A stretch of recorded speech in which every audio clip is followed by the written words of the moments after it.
Hello everyone! For today's video, ipapakita ko sa inyo kung paano ko ginawa ang panali ng kortina.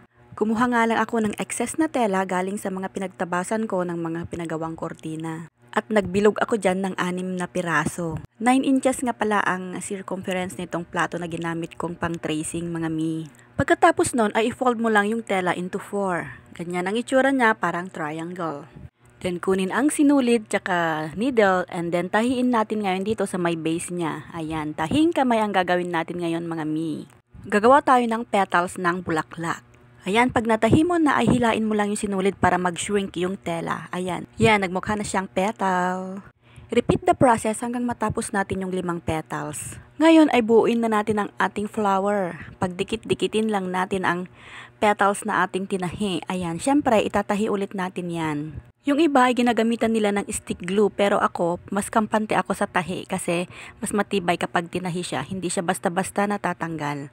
Yan, buo na ang ating bulaklak. Ngayon, kobera naman natin yung butas sa gitna. Kumuha lang ulit ng tela at lagyan natin ng retaso sa loob and then ganyan, ilagay natin sa gitna. Ayusin lang natin and then itahi din natin yan para hindi siya nahuhulog at i-form natin siyang circle. Itahi lang natin sa may gilid-gilid niya para may nangahawak sa ating circle sa gitna para hindi siya mahulog.